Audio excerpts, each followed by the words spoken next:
Hello students, welcome back to my YouTube channel. Students, आज हम जो आपका सब्जेक्ट है human resource management BBA third semester का जो सब्जेक्ट है उसमें हम पढ़ेंगे आज एक नया टॉपिक जो कि है आपका करियर प्लानिंग। करियर प्लानिंग क्या होती है, उसका मीनिंग क्या होता है, क्या उसका नेचर होता है, उसके बारे में आज हम सारे एंटायर कंसेप्ट के बारे में डिस्कस करेंगे आज के वीडियो में। तो स्टूडेंट, ये जो टॉपिक है आपका करियर प्लानिंग, ये काफ़ी इम्पोर्टेंट है। ये 4 से 5 बार एग्जाम में आ चुका है। 2005 में भी आया था, 7 में भी, 12 में भी, इवन आपके 14 और 15 में भी आया होगा। ठीक है, आया हुआ है। तो उसको हम डिस्कस करेंगे करियर प्लानिंग क्या होता है। तो करियर प्लानिंग को हम 2 वेज में डिस्कस करेंगे। एक तो इंडिविजुअल वे में क्या मतलब होता है करियर प्लानिंग का, उसके अलावा ऑर्गेनाइजेशन फॉर्म्स में क्या मतलब होता है। तो मीनिंग ऑफ करियर प्लानिंग को हम देखते हैं। तो इंडिविजुअल के लिए क्या होगा, ये फॉर इंडिविजुअल के लिए करियर प्लानिंग क्या होता है, from the point of view of an individual view से जो करियर प्लानिंग है वो क्या है, इंडिविजुअल। करियर प्लानिंग एक तरीके से प्रोसेस है। Career planning is a process, क्या है, एक प्रक्रिया है, एक प्रोसेस है। ठीक है ना। Career planning is a process जो क्या करती है, बाय विच, जिसके द्वारा क्या होता है, वन फिक्सेस, एक पर्सन जो है वो फिक्स करता है जो करियर गोल्स हैं उसको। ठीक है, और लेज डाउन करता है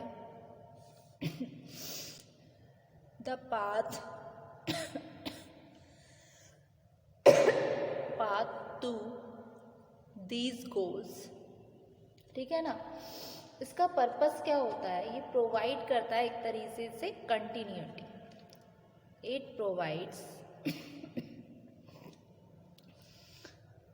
इसमें लिख सकते हैं, its purpose is to provides continuity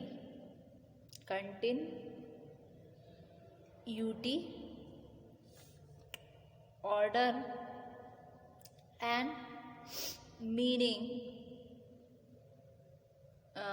to a person's life। ये हुआ इंडिविजुअल के रिगार्डिंग। अब देखते हैं ये ऑर्गेनाइजेशन के पॉइंट ऑफ व्यू से क्या रोल प्ले करता है, क्या मीनिंग होता है। तो फॉर एन ऑर्गेनाइजेशन, उसके हिसाब से क्या होता है उसको हम देखते हैं। From the organisations point of view, career planning means helping the employees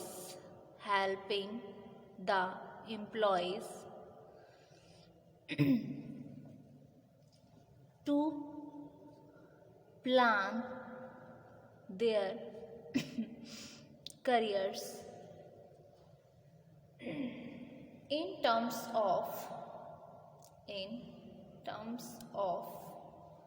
their capacities within the context of organization's needs।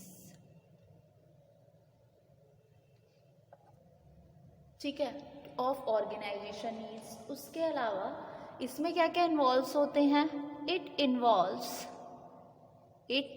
Involves आपके क्या क्या इन्वॉल्व्स होते हैं इसमें, एफर्ट्स। ठीक है ना, इसमें इन्वॉल्व्स होते हैं आपके efforts on the part of the organization to provide avenues for the growth to its employees. Clear इतना? उसके अलावा इसमें इन्वॉल्व होते हैं आपके designing. It involves designing and organization system of career movement. ठीक है, करियर मूवमेंट. एंड क्या होता है, ग्रोथ अपॉर्चुनिटीज, ग्रोथ की opportunities for employee from the employment stage to the retirement stage. यानी कि क्या होना है, हमें इसमें क्या करते हैं, ये इन्वॉल्व करते हैं, ये डिज़ाइनिंग करते हैं आपके जो ऑर्गेनाइज सिस्टम है करियर मूवमेंट की. ग्रोथ अपॉर्चुनिटीज़ होती हैं एम्प्लॉयज़ के रिगार्डिंग. कब से? फ्रॉम द उसके एम्प्लॉयमेंट स्टेज से उसके रिटायरमेंट की स्टेज तक. ठीक है, ये होती है करियर प्लानिंग में फॉर एन ऑर्गेनाइजेशन के लिए. करियर प्लानिंग जो है, करियर प्लानिंग इसके अलावा आपकी प्रोवाइड करती है एक आंसर देती है आपकी जो एम्प्लॉयज़ के क्वेश्चंस होते हैं, आंसर टू एन एम्प्लॉयज़ के क्वेश्चन. अब वो क्वेश्चन किस तरीके के हो सकते हैं कि where he will be in the organization after 5 years और 10 years. मतलब 5 से 10 साल बाद वो अपने आप को ऑर्गेनाइजेशन में किस फॉर्म में देखेगा, किस रूप में देखेगा. ये प्रोस्पेक्ट करेगी एडवांस में और ग्रोइंग करेगी ऑर्गेनाइजेशन में और डेवलप करेगी स्कोप को उसके करियर के रिगार्डिंग. तो करियर प्लानिंग क्या है, इस तरीके से इसके कुछ मेजर पॉइंट्स निकल कर आते हैं. ये क्या है, it is a systematic process. It is a systematic process. उसके अलावा जिसमें कोई इंडिविजुअल सेलेक्ट करता है हिज और हर करियर गोल्स और पाथ उस गोल्स के रिगार्डिंग. फिर नेक्स्ट पॉइंट क्या है, ये डिज़ाइन करता है एक ऑर्गेनाइजेशन सिस्टम को. इट डिज़ाइंस ऑर्गेनाइजेशनल सिस्टम, जैसे कि मैंने आपको प्रीवियसली अभी इसमें कराया है. फिर इसका मेन ऑब्जेक्ट होता है कि ये असिस्ट करता है एम्प्लॉय को अचीव करने में एक बेटर मैच. क्या है इसका main objective?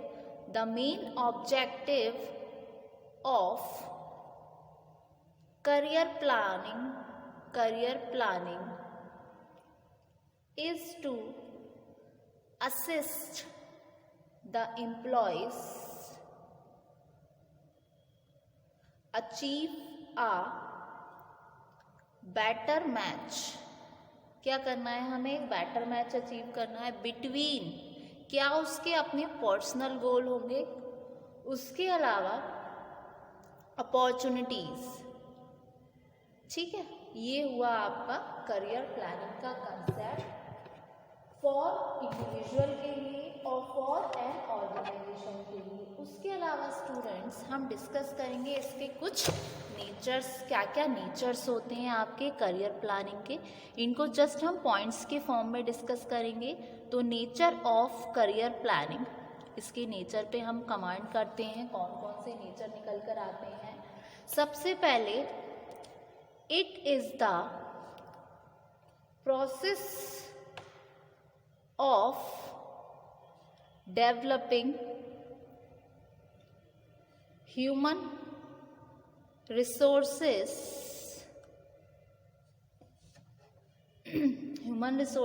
rather than an event. Clear, ये वाला पॉइंट.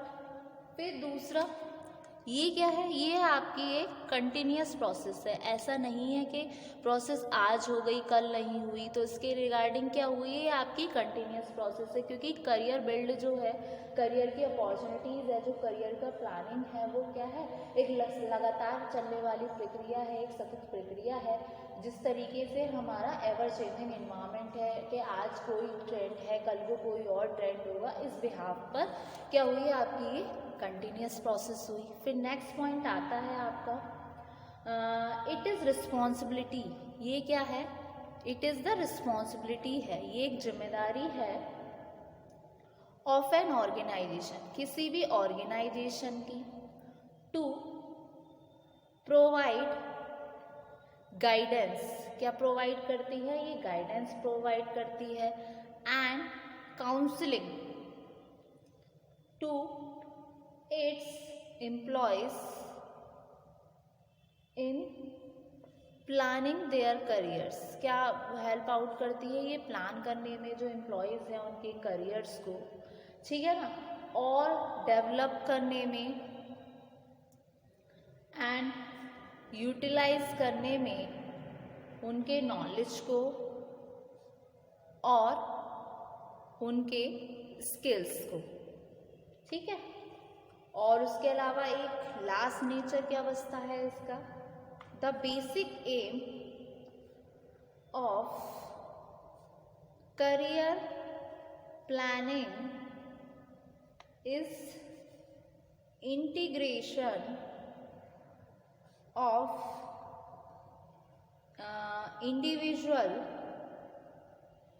And organisational needs. जैसा कि मैंने आपको बताया था, ना सिर्फ करियर प्लानिंग एक इंडिविजुअल के लिए एक हेल्प आउट करती है, एक प्लेटफॉर्म तैयार करती है, बल्कि ऑर्गेनाइजेशनल नीड्स के लिए भी बहुत ज़रूरी हो जाती है। तो बेसिक एम क्या होता है, करियर प्लानिंग का एक तरीके से इंटीग्रेशन है इंडिविजुअल और ऑर्गेनाइजेशनल नीड्स। तो स्टूडेंट्स, आज के वीडियो में हमने इसका कंसेप्ट समझा और इसका नेचर समझा। होप सो आपको ये लेक्चर समझ आया। Thank you very much.